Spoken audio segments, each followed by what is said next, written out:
Welcome to this Catalyst Film Festival panel discussion on creating diversity on screen or creating more diversity on screen. I would like to welcome our three panelists. We're going to have a chat and a discussion about diversity. And firstly, I'd like to introduce Adaka Iswedo. She is the founder of Phoenix Rise Consulting. She is a diversity and inclusion consultant, trainer, coach, and cultural event specialist. She is also certified as an executive coach and holds a master's degree in development studies from Kimmage Development Studies Centre. I know that course, it's a great course. And postgraduate certifications in women, gender, and social justice from UCD and race and ethnicity from Trinity College. Wow. Adaku has worked across functions in multinationals and public sector organizations before starting her transformation boutique consultancy. And Adaku will get you to tell us more about that in a little while. Irina Malde is a wonderful, talented woman that I know a long time and is an award-winning filmmaker. Editor is what I would have known you as first, Irina, but also really talented author of films, director, producer, archive specialist. She runs Akajava Films with Brendan Cullerton. They're one of the very few companies in the country that almost solely dedicate their work to the craft of documentary filmmaking, and I am glad that they do. Among her credits and Akajava, her work with Akajava, is an incredible documentary, Biafra Forgotten Mission, about the Biafran conflict and Ireland's involvement, Inchin Ella, An Irish State of Mind, and the IFTA award-winning Congo 61, An Irish Affair. That is just a hint of her work. But she is an extraordinary thinker and talented filmmaker. And we'll hear more about, Irina has a fascinating background. She grew up in film, it's in her blood, so we'll hear an awful lot more about that, hopefully. And then we have the wonderful Paddy Slattery, who I had the great joy of meeting at a couple of festivals, and we had a couple of shorts going around the circuit at the same time. And among Paddy's talents, filmmaking, of course, writer, director, producer, the Holy Trinity. He's also a singer-songwriter, and you can check out his music on MySpace. He's a lecturer, a life coach. He's on the board of Filmophilie. He's a college speaker on mental health and well-being, road safety, really important, disability awareness, and film and music, of course. He's an IFTA-nominated filmmaker, and he fell in love with the art of filmmaking and music during an uncertain time in his life, and it became a form of escape, and is now, what we can say, a full-blown successful career, which is wonderful. And you can tell us more about that later as well, Paddy. But with regard to his filmmaking, I mean, I couldn't list the amount of shorts this man has made. We'd be here all night, but he lists amongst his inspirations some greats of the film world: David Lean, Stanley Kubrick, Andrei Tarkovsky, Sergio Leone, P.T. Anderson. He produced an amazing short, Skunky Dog, and again, I couldn't list the amount of awards that short won. It's a few years back now, but numerous short films since then. So many awards, I couldn't mention them here. The list is endless. But his recent feature film, Broken Law, is available now on Netflix, and I'd recommend you to go and watch it as soon as you can. I think he suffered a little bit with the cinema release in the summer and then lockdown, but I know your film is having a great life on a great platform there with Netflix. I mean, it's an audience you could never get, in 100 festivals. It's fantastic. So we're lucky to have these three brilliant people here to talk a little bit about how we can, as industry and as individuals, promote more diversity on screen. And I'll just take a little quote. We have the wonderful Dr. Zelia Zava is she's on our advisory committee for the festival. She's an extraordinary thinker and author and loads of great talents, but she wrote the book, The Black Irish on Screen, which we will all know, representing Black and mixed race identities in Irish film and television. It's a few years ago now, 2013, but one of the things that struck me from that book was, in 2009, Ireland had the highest birth rate in Europe, with almost 24% of births attributed to the new Irish. By 2013, 17% of the nation was foreign born. Ireland has always been a culturally diverse space and has produced a series of high-profile mixed-race stars, including Phil Lynott, Ruth Negger, Simon Zeeble, among others. And one of the things about that she discusses in the book is that Ireland as a nation and Irish cinema has changed drastically in 20 years or 25. And we've become a very multicultural country. But do we see this significant change represented on screen? That's one of the questions I want us to look at. And if we're not seeing that, why are we not, and what can we do about it? And the first person I want to go to talk to is Adaku, because Phoenix Rise and the work that you do there is quite fascinating, I think. And could you maybe contextualize the reasons you are the founder of this company, why you set it up, what you do, and maybe talk a little bit about, you know, if there isn't enough diversity, and look, we know there isn't within the screen sector, behind the camera and in front, but what should, you know, funders, studios, practitioners be doing to encourage people of colour and all diverse backgrounds to apply for jobs in the sector, to come forward, or what can we do to push that forward? But start by telling us a little bit about Phoenix Rise, if you wouldn't mind. Yeah, absolutely.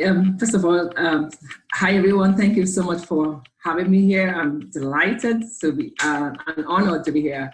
So my company is called Phoenix Rise. And Phoenix Rise actually came out of my own personal experience of racism and bias in Ireland, in the workplace and on the streets of Dublin. You know, I know what it is to be told to go back home, you black monkey.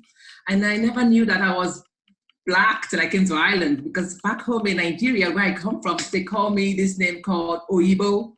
Oyibo means a white person. Because I'm light skinned, people just call me Oyibo. So somehow I thought I was white. but anyway, but you know, coming to Ireland, the experience and got me thinking, and true to my values, you know, I don't like fairness. I hate unfairness. And I decided to do something about it, and I decided to be that change that I wanted to see. It wasn't enough to be upset and be frustrated and do nothing. So Phoenix Rise was a way to be able to correct the wrongs, was a way to begin to educate companies, individuals, leaders to become more aware of diversity, to begin to value diversity, and begin to see, there is a business case to it, there is the moral case to it, and it's something that I thought it was important that we recognize, and that was really, my why, where the journey to diversity and inclusion began. So in terms of, visibility, or in terms of what we do as a company, we help companies and businesses and leaders to achieve their strategic goals and statutory responsibilities. So no matter where they are on their DEI journey, we can help them to capture the data on their employee demographics to even know, are you diverse? And if they're diverse, how inclusive, are you as a company? We also help to design their DEI initiative. Some companies don't know where to start, so some may need hand-holding. So we provide some executive coaching around that, where it's like a step-by-step, phase by phase. So phase one, you do this, phase two, you do that. But basically, the goal is, trying to begin that journey to diversity, equity, and inclusion, because it is a journey. It takes time. It requires leadership buy-in. So, and it requires support from someone that is, trained in that field to be able to support companies to achieve their goals.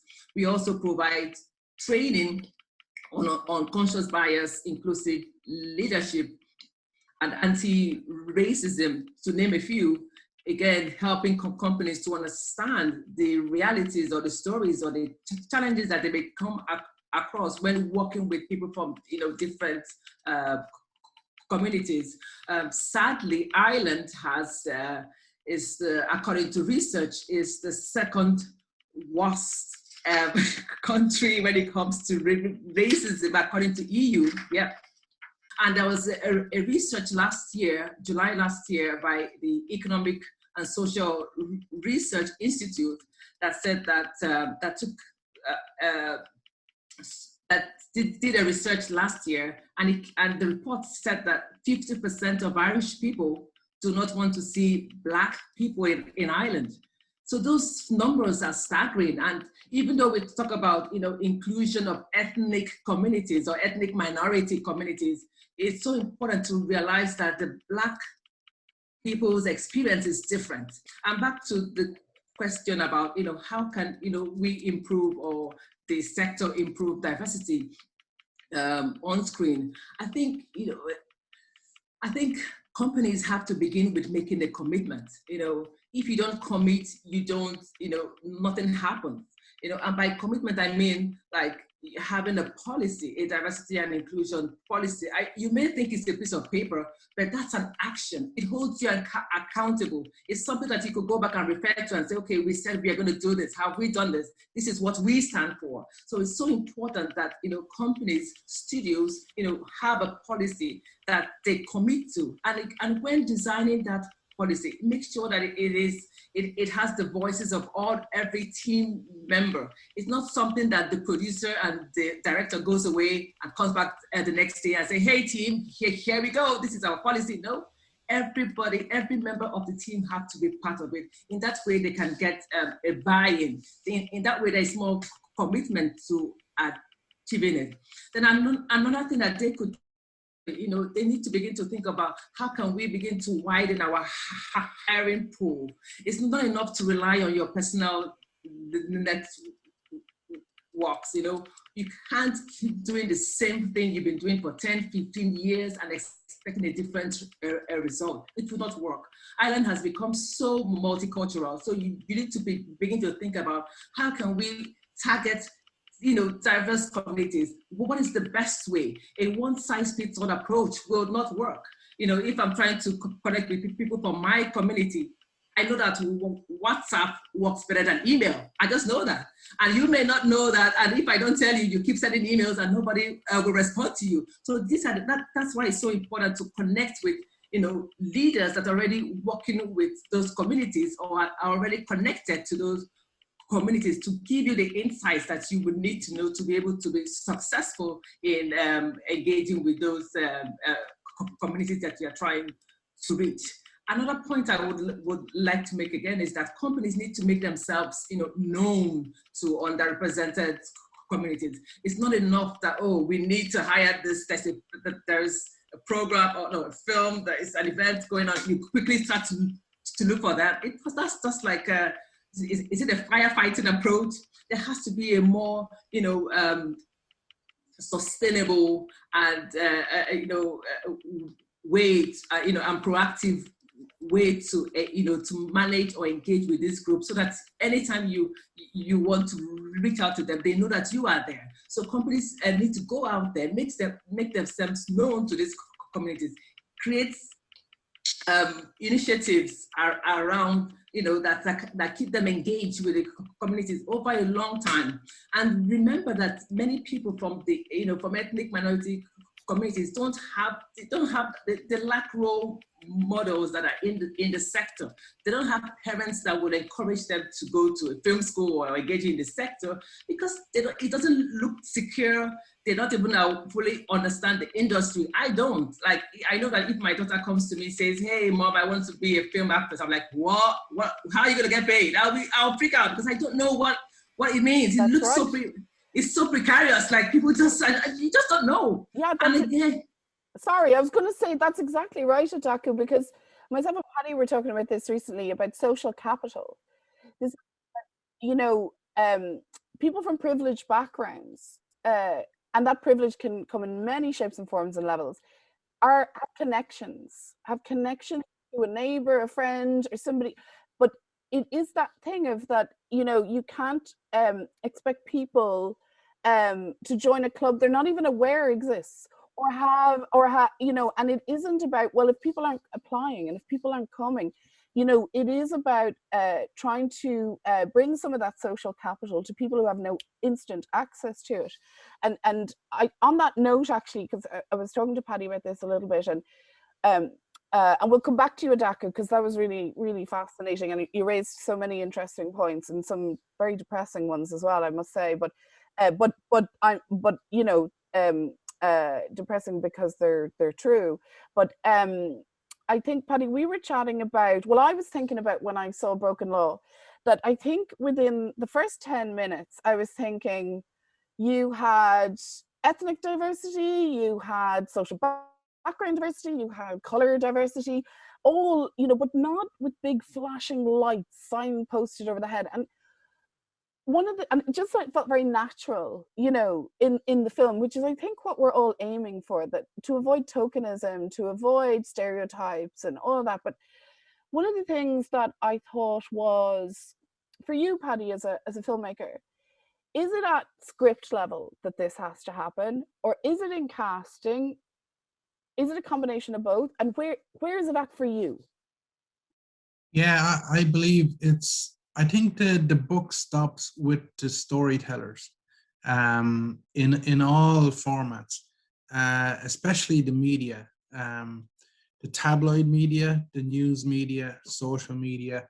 I think we all play a role. It's the storytellers that create these, I guess, illusions and stereotypes and caricatures, and the ironic thing about me making Broken Law is it's very much a tried and tested formula. It's a crime drama, and you've got your archetypal characters, and you can almost, if I ask you to close your eyes and imagine what your antagonist character might be, you can almost to an ethnic minority or an ethnic description tell me who I might potentially cast in particular roles. And they're not necessarily born out of ignorance at the script writing stage. They're almost an inherent traditional way of viewing the aesthetic of a character as opposed to the personality of a character. Because again, in my industry, it's a visual medium. It's a visual. I mean, there's the typical handsome leading man and leading woman, and all of the different perceptions that come with those ideas of what is a perfect looking woman, or what is a perfect looking man, etc., etc. And even I think, funny enough, down through the generations, the British were pissed off with the Americans for always casting the villains as British, because there was something quite malevolent about their British accents. You know what I mean? It was just only an evil villain could speak like, you know. I've no idea what you're talking about. You never see English people that way. And you know, and much of this writing at the writing stage, even before the casting stage, it happens unknowns to writers. And it was actually funny enough, this whole Me Too revolution a couple of years ago, I started to look at my own work, and I started to look at the script that I was developing for this film, and I realized that it was laden with misogyny and what would you say, casual racism. It was in there. It was in its DNA, not intentionally or not maliciously, but it just happened to be in there in the culture of what I was trying to say, and it made me look very differently at my own writing. And so it's I guess it's easy for us to point the finger of blame at the checkbook people. Let's say, you're the guys that are commissioning this, you're the guys that are green lighting this, you're the guys that are putting it up on the big screens or on the TV screens. But it's more of it's a grassroots thing. It has to start at home.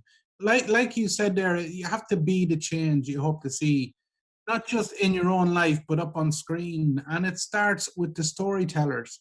And I am angered by, like, tabloid media has been banned in my house for maybe 10, 15 years. It's turgid, it's depressing, it's angering. It's telling people the wrong things all of the time.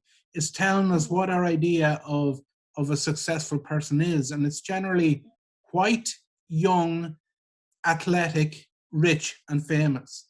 And anywhere outside of that ideal, you're almost on the, like, God help you if you're old with a disability of an ethnic minority. There's nowhere for you to fit in a world, or at least you're given the impression there's nowhere for you to fit. So it's down to the storytellers, the ones we hire. And the good thing about festivals like yours and commissioners like Screen Ireland is that you put these policies in place where you need to hit a certain criteria, and it almost has to be enforced at the beginning, because sometimes in order to change the tide, we've got to put some kind of block on the deluge of familiarity. You know what I mean? And that's where it starts. It's you are the guys. You guys you're the gatekeepers of what writers are our next generation. You know, insert famous name of famous writer. So, in my opinion, it's down to we all have a responsibility in this, and it's not very hard to change when you start here with ourselves. Look at ourselves in the mirror, and it sounds so cliche, but it's true. And if we all just stop for a moment and realize that, and it almost sounds like a kumbaya call to prayer, but it's true. We're all the same. And what's exciting about this time in our history is that we're opening a new door to such a broader palette of stories, a broader texture of stories that we can enjoy and learn from. And that's why I'm proud and happy to be a part of this new movement, because I mean, I love old cinema, I love old literature, I love old poetry, but sometimes we cringe, and we cringe because we know in our heads that we shut out so many people, and we've only let so many few in the door. Yeah. And the future is changing, thankfully. So yeah, that's in my answer in a convoluted kind of way, but in a nutshell is we start with the writers, the storytellers. Yeah, I think that's right. I think if there isn't a desire and a hunger from us as storytellers to bring people along with us and to tell stories that will just naturally reflect the society we're living in. And then there's a whole other issue there about, you know, people from diverse backgrounds. Like, there's so few authoring films, there's so few writing, directing. Like, we do see a certain amount of diversity in acting, but still very poor. But if the roles aren't there, what do you do? But I'd like to come to Irina now, because we've had some very interesting conversations about this, Irina, and you are a storyteller, albeit in generally the nonfiction documentary craft. But when I look at your work, and I was thinking about it, and because I know you and I know your documentaries, I take for granted all these amazing things that you've done. But the Biafran documentary, Congo, which is just one of the most extraordinary pieces of documentary film, not alone for its use of archive, just so beautifully crafted. But a lot of your work is like Begum's about the Latvian community. Like, a lot of your work is naturally, I feel, giving voice to the underrepresented. And I think that's you, Irina, but also I would like to hear how you decide what stories to tell, and also you might tie in a little bit about your work for the Centre for Creative Practices, which is a non-profit organization dedicated to connecting, integrating and promoting migrant and culturally diverse artists and intercultural arts practices in Ireland, of which Irina has work been showcased there. But that's a shift for you, Irina. So I'd love to hear some of your thoughts on what responsibility do we have as storytellers, following on from what Patty is saying. Yes, thank you, Vanessa, and thank you for all this event that you organize, and hello to you, both of you. And the way you put all those things together, I never heard all this like in one sentence. And now, how long do you have because we can be here I now. know, I know. Um, well, it's quite interesting to hear all the stories, because when I moved here in Ireland in 1993, there was no racism. Yeah, like I didn't experience any. And people were coming to me, they wanted to talk to me, they were curious about what I was doing, what I wanted to do, and all sorts of things like this. It was in around 98, 99, 2000 that there was this, suddenly people didn't leave Ireland any longer. They were coming to Ireland, and to me it was kind of a little bit, like I could understand the Irish people, because by now I was quite long in Ireland to understand how it was before, and the trauma of Irish people leaving Ireland, and the trauma of Irish people having a very, very difficult time, and other nations, British, whatever, being racist towards them, and all those things. So I then I started to experience racism towards me, which was new to me because it never happened before in Ireland, never happened in my life. I didn't even know what it was before. And then I just realized, oh, that's what racism is. Yeah. And I started to experience that. Because I'm white, and because I might look French or Italian, people will think, like, for example, that um, you know, rather I could be racist towards a person of color rather than having to be in the position of having to deal with racism, because I'm from Romania and the Romanian are automatically connected to the gypsies. So I even had people asking me, why do I not wear my traditional clothes, Romanian clothes, meaning long skirts and stuff like that. Now, my way with dealing with this was an interesting one. I just wanted to learn more about Ireland and about Irish people and Irish history, to be able to understand the society, because I realized I came into this country, and suddenly I think I have lots of rights, but I don't understand them. I don't know how to have a dialogue with Irish people. I don't know what to talk about them. And I was very, very, very lucky. So I did, back in Romania, I worked in the feature film. I grew up beside the film studios in Romania.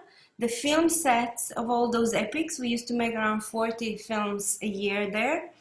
The sets of the studios were my playground. Like, after the kings and queens left the sets, we, the children of the filmmaker, used to go there and play hide and seek or invent our own story about cowboys. We had a big set of cowboys filmed Just for sounds like a dream childhood to me. Oh, it Really was amazing. love it. Yeah, just have a set full, with the cowboy sets to play American cowboys and Indians and whatever.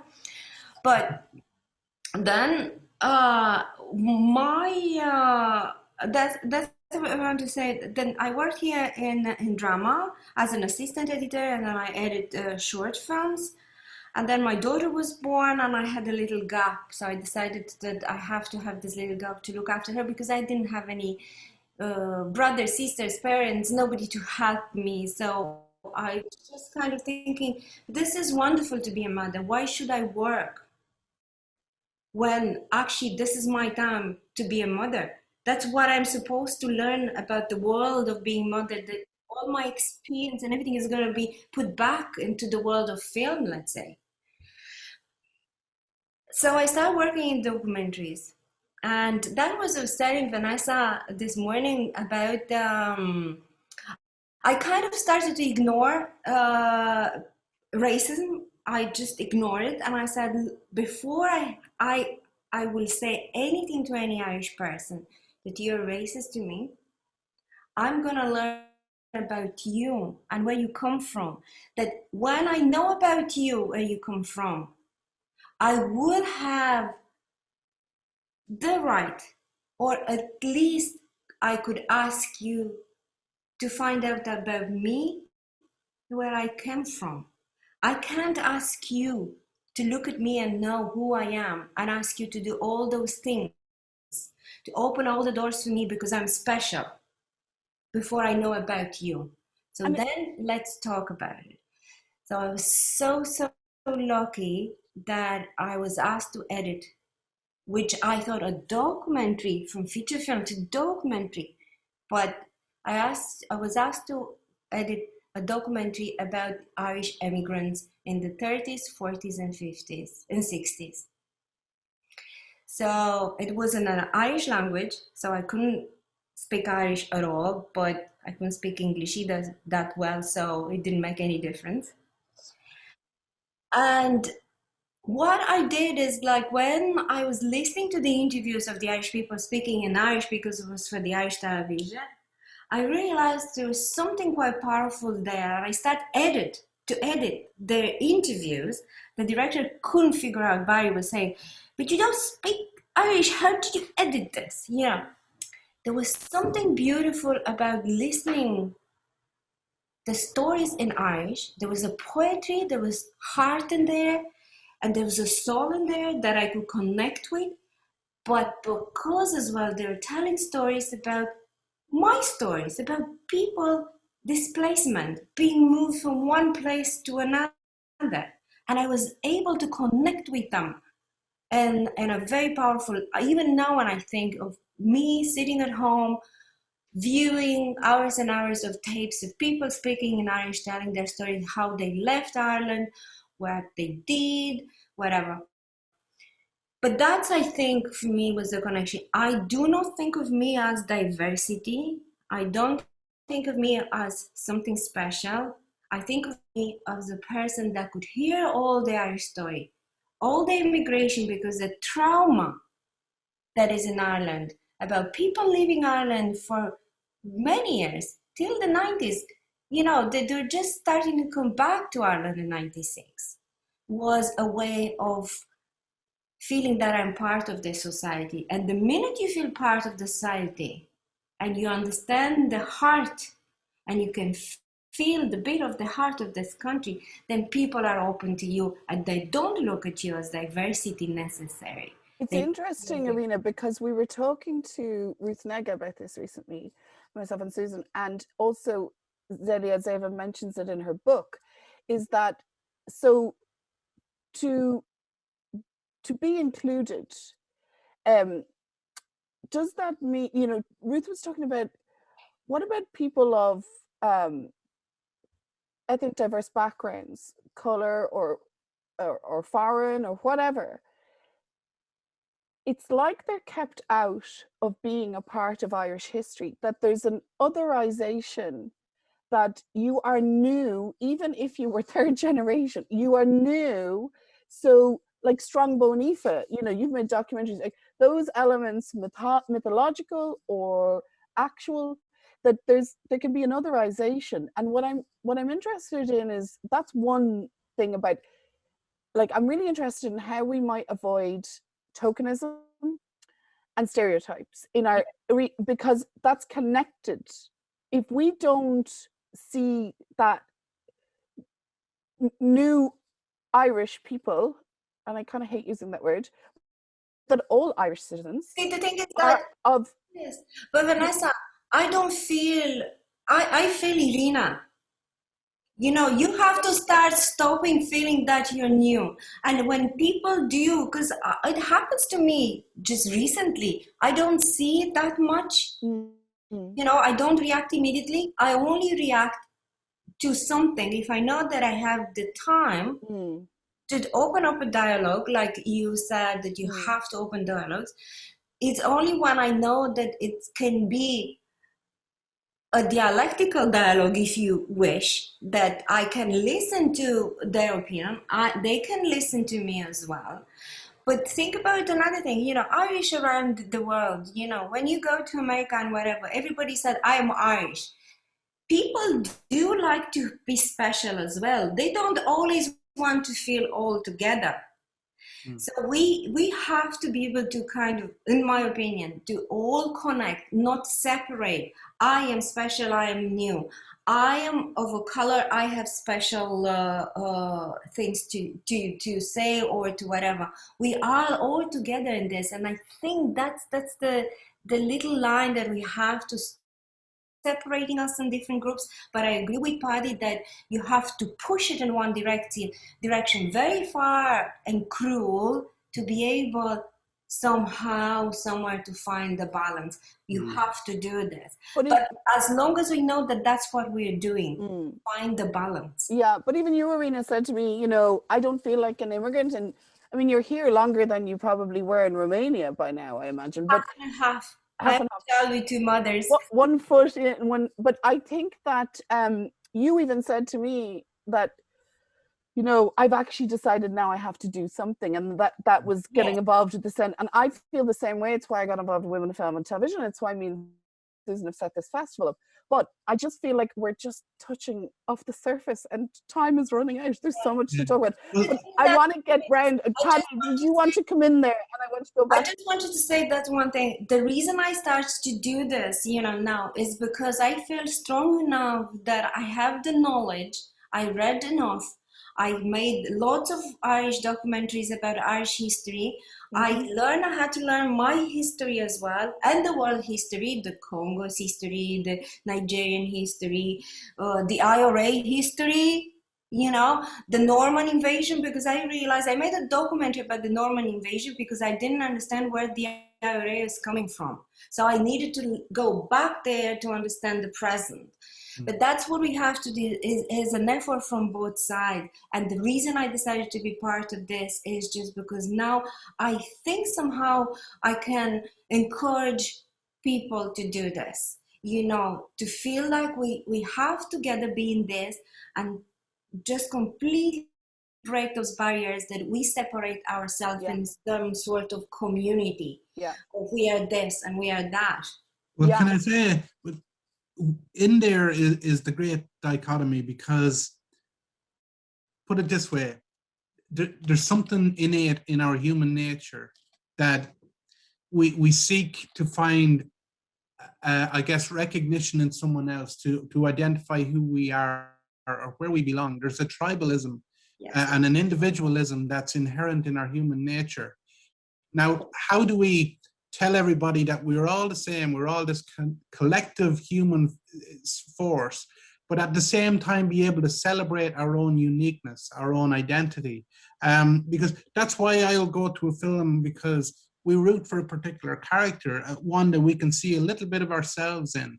Now, that's the danger with, in fact, it's not a danger of diversity, it's a danger of bad writing, is that you could sort of whitewash or water down the textures, the cultural differences of people that we need to celebrate, and not just kind of dilute into one bland, you know what I mean? Yeah, homogenization is just the perpetrator of blandness. You know, it's the propagator of blandness.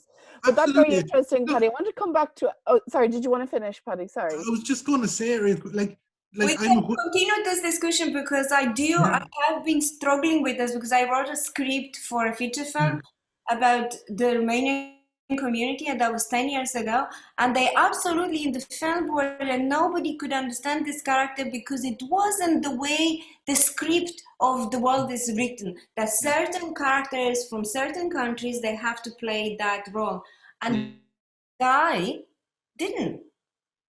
They couldn't figure out. They tried to get me to rewrite it and rewrite it. How ingrained it is even in people who are, you know, the ones that are guarding the finance, and finance is something. And then you can morally corrupt. And it's in all of us that way. So that's another one. Not only that the writer have to write. The people, the writers and the commission editors and everybody, especially the artists, they have to stop morally corrupt themselves with the money to write exactly what the people that they put money in, they know that they are going to make money out. So it's a very, very complex, and it has very complex. But the thing is that it started and it's going to happen. But you know, and so has gender equality, and I'm not going to go into that, but the statistics still aren't great. You know, Women at the marches, in their 70s saying, I can't believe I still have to protest this shit, you know, because they did it in the 70s and all throughout. But Adako, I wanted to come back to you. And one of the things I wanted to kind of talk about, and I'd love everyone to pitch in if they could, but I'm really concerned about representations on screen. It's like we could tick every statistical box and still be doing a disservice to storytelling and to authenticity, and that avoidance of tokenism and stereotypes. And I was wondering if you had watched Bridgerton and that approach, whether you like the show or not. We're not even going to go into that, but that sense of what they're doing there, like, does it take big, bold moves, and whose responsibility? Do you see that as funders or filmmakers, or how do you see, what can we, what you live and breathe this, Adaku, what can we do, what can we promote to make it better? Yeah, absolutely. I think, you know, when I watched that the series Bridgerton, I was like, is this real? Like, what? So it was different, you know. I thought it was an impressive work of art. You know, it's not your average historical fiction, because the series really pushed back on the traditional notions of class and race and gender and so on. And I think in terms of whose responsibility it is, I think, like Patty said, we are all in this. You know, it starts from the script. You know, it starts from those that are commissioning this. You know, how are you holding the script writers accountable? How are you ensuring that they are looking at, you know, writing a script from the DEI lens, like a diversity and inclusion lens? Because you know what? Because media has really had a powerful role in shaping the way we understand ourselves and others. So writers, directors, producers actually have a responsibility to authentically, you know, portray people's lives in their content and reflect, you know, the diversity in Ireland. So it's not enough to tokenize people, put a Black person there or a person with a disability to be looking helpless and, you know, like they don't you know, they need to be helped.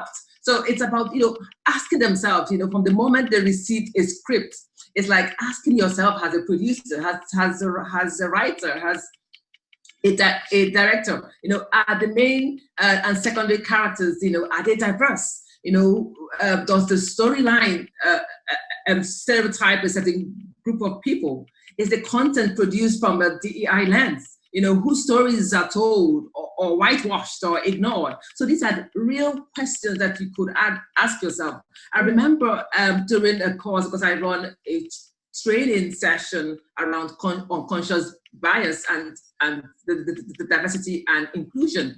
And I remember I challenged, I think she's a director, and I said, because she saw a script that was didn't really feel right. And I was like, why did you go back to the producer? She was like, I don't know if I'm going to get the opportunity. I can't, you know, the higher power. I don't know if I challenge it. I'm going to be asked, you know, to be given another assignment or be invited back. So producers or whoever these higher powers are should create environment. They should be able to be, you know, open up their spaces where people can comfortably come to them and say, hey, I think this is not really right. People know they should create psychological safety where anybody can come, even if it's a runner, whatever the role is, they can come to you and say, this script, they should feel, you know, feel safe to be honest and not fear. You hit on something very important. I'll come to you, Nareen. You've hit on something very important there, Adaku, which is that it can be very hard to put your head above the parapet when your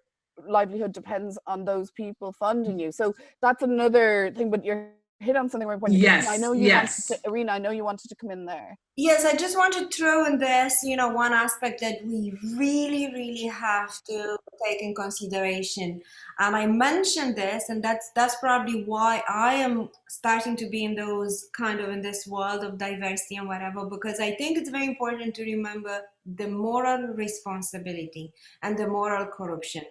And it's okay, a producer that has money and needs to get the money to make that film, and needs to make money out of that film, and has all sorts of things, because film at the end of the day has to be entertainment and has to make money. You can do art if you want, and you can do whatever you want, but a big films have. But what about the actors that they are playing those roles that they don't like? They surely could say no. Nobody forces anybody to play those characters, and that's where I think we are going to change things. When we change this moral attitude towards things, and we have to do it together. You don't have to play that role. The Romanian filmmakers made lots of films to win the Cannes, but they made films that the Romanians hated. They played the game and they morally corrupted themselves, that they're perpetuating the same appetite for the same story. So that's what I think, just saying that only one person is wrong and the other one they're right. It's kind of not good. It's true in many ways. It's changing. Young people, my daughter, for example, now this year she's in her second feature film that she is working, and both have female directors. Vanessa, 10 years ago, all her. Now what do? We have to kick them out. We have to put some men to direct. You know what I mean? Like, I'm joking. I know. But that's what we have to do. And if you see a person, and I did this, and filmmaker that made a film that put, because auto-colonialization is another big thing as well. So we have to accept all those information and have to do something. If I see a person, a Romanian actor that plays a bad role, I'm going to go and tell them, you shouldn't have done that. You're done for money. That's wrong. You actually did quite a lot of damage to me. And it's a Romanian actor. And I actually, or Cristi Puiu that did The Death of Mr. Lazarescu. I told him what I think about his films. And Cristi Mungiu as well. Cristi, a director, made a film about abortion during the communist time. I had abortion during the communist time. And that film doesn't represent me at all. But he got money and he got the prize in the Cannes. So that's what we have to do. I think we have to realize that it's very complex. I don't have to. My friend that is a film editor that edited Cristi Mungiu's first film, he knew that she's never going to edit the 342, the film about abortion. And she said, no, I'm not going to work on this. I'm not doing it. I'm not doing this because I morally cannot, ethically, I cannot do that. Mm-hmm. That's what we have to do, I think. I think you are, I know your work, Irina, and I think you are a very honorable filmmaker, a very honorable human being. You take so much to your heart, like when you're talking about Irish people and you could see their hearts opening. Like you're such a great intellect, and I so admire you for that, Irina. And you always speak your truth. I love that about you. It's why I invited you on this panel.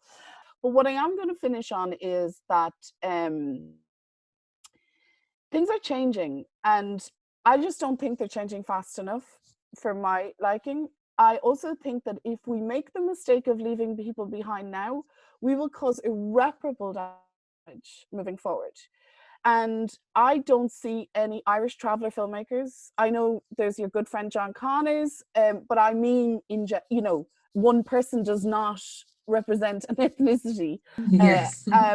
And I don't see enough women filmmakers, and it's getting better. And I don't see any women of colour in the industry. There are coming up. I see them in film school now. I see them coming, and men of color, and all sorts of levels of diversity. I don't see it because the reason I don't see it is because when I'm putting panels together and discussions, we need more money. We need to make more films. That's the problem. It is about money, and we'll come back to that because that's a big issue. But I want to end on the more film you make, the more people. I know, and it is an issue of that. But I want to. Yeah, Paddy, go ahead. Can I be the optimist here? I was going to say something positive, Paddy. I am an eternal optimist by nature, and I completely understand why there is an impatience for we want it now. But the work you're doing now, Vanessa, and people like you are doing now is you're planting the seeds now. Yes. You won't get up in the morning and see the vegetable patch just yet. It will take time, and it's happening below the surface. I know. But Susan has been knocking on these doors a long time, Paddy, a lot longer than me. No, and I'm telling you, you will see when we are old and feeble, and we look back, we will look back and say, I am positive, though. We did what we could do, and here we are now. Yeah, yes, it will come. Change will come. Finish and go for a last very quick word from you, Adaku. And then I want Paddy and Irina to tell us what they're working on. And also you, Adaku, if you're working on any interesting projects. But just maybe say something just to finish up. And we're going to keep it in the positive zone because Paddy has started us off in a lovely positive zone there. So. So I'll just say this, that, we are the change that we want to see. It's up to every one of us to play our role, no matter how small. When you see lack of diversity, call it out. If you have a script that is not, is not telling authentic stories, refuse to go ahead to produce it. So we all have a role in this. There are little actions that we can do to make this change happen. It's going to be slow. It's going to take time, but it is possible. Thank you, Irina? Okay, so let's have more films to make more films, because the more you make, because for example, when I was giving you the example in Romania, when I made 40 films, I only heard about 5 a year, even though 2 of them that I worked on them, because that was but the more you produce, the more you can see the results on the screen, because that's what it is. If you have, it's like children, when you have a small bag of sweets, they're all gonna fight for their corner there, and it's natural, it's normal. Now, what I'm working at the moment is I'm doing a project actually is in, let's say in displacement, more like a migration or whatever. But I say displacement because I'm introducing the Irish experience into this migration, because I think to me, that's when the landscape and the Ireland talks to me the most, when I go there and I could see their stories and I connect with them. I almost hear their voices. And then I'm working in something that is called Moscow Nights. It's about the end of the Cold War, and it's an archival verite documentary. I'm gonna make it only with archive. Wow. And maybe I'm gonna interview Gorbachev if he accepts that, but it's gonna be quite a different type of interviews, because I'm gonna ask him to watch his story that I made for him, and this kind of the biggest actors in the world. I had Ronald Reagan, Gorbachev, and Bush, and their wives, for Barbara, Raisa, and Nancy. So it's gonna be this kind of a feast of archival footage, a complete story with archival footage, and I'm hoping to get Gorbachev and his interpreter to watch this and comment while their memories and their emotional memories are going to be activated by this. I'm so excited. As always, Irina and Brendan at Akajava, fascinating. Paddy, a last note from you. What's in the pipeline for you? What are you working on? Well, before I say that, I think if we're going to have diversity on screen, we need to have it on set, behind the camera as well, in all departments, from writers, editors, directors, composers, etc., etc., etc. We're seeing that change now, slowly but very surely, and I'm very confident that in 15 years' time, I know it's a long, long time away, but I can see the texture and the I guess there's just going to be a sort of a plethora of ideas and a life experience behind the camera as well as in front of it. And that's where we'll see new stories come to the fore. And that's exciting. And I know you work with a lot of female crew, like a lot of, even on your website, Paddy, it's all pictures of you surrounded by women in the monitor, and it's great to see, because you're doing that. Was not even, honestly, Vanessa, that was not intentional. I hired people who were good at their jobs, and coincidentally, it happened that there was I think more of a female disparity, but look, I enjoy, I don't want to sound sexist now, but but sometimes women have cooler heads on set. You know what I mean? It just happens to be.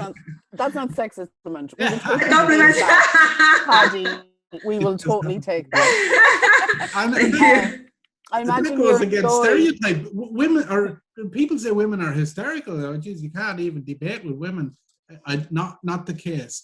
I find that the women that I've worked with in this industry happen to be very professional and very forthright and very intelligent and very creative, most importantly. Awesome. So yeah, listen. Men are too. We work together. I know that I sound so silly. I don't like this men and girls, this and that. You know, we all should work together. We do. Oh yeah. No, look, that's exactly what we're saying. It's like these old stereotypes are old and for the They bin. are. They don't hold up. And Vanessa, young people, what do we do? Next discussion should be how do we engage young people? Because in actually, in fact, we just like you said, Paddy, we just put the seeds.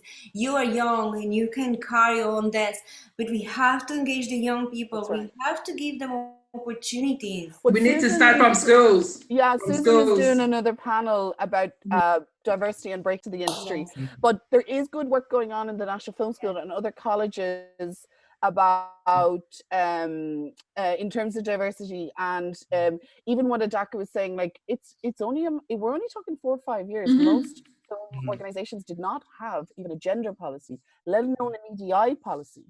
So this is really new territory. Adaku, you're in an amazing position to spearhead a lot of this work, and you're right, companies are sitting there going, we don't even know what EDI means.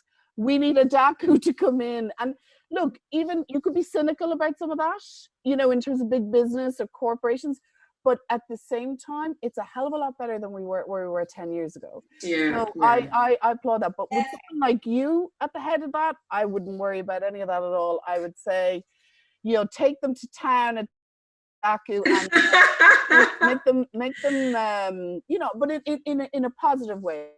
Of course. You know. Thank you. I just want to round up as well and say, and thank so much, Adaku, for coming to be a part Thank of this. you. I'm so interested by the work that you do in Phoenix Rise. Paddy, you know, I'm a fan, and you're clearly, I would imagine, a joy to work with. I haven't had the privilege, and we look forward to seeing your next work. I know you're writing something, but we leave it there. You're writing another feature, and we look forward to that. And thank you. I really liked and enjoyed what you said here tonight. And I love your positivity, Paddy. And Irina, as always, you're just a great woman and a great filmmaker. And I can't wait to see your Gorbachev Moscow Nights extravaganza. It sounds amazing. Put Moscow Nights, and there's a jazz song with Moscow Nights, a jazz song that's really good. Phil will play the panel out to the tune of that jazz song, Irina. Thank you all so much, and let's make a promise. Thank you. Conversation in a room in person with drinks. Yes. Okay, I learned so much. Thank you. Thank you. It's really interesting. Thank you so much.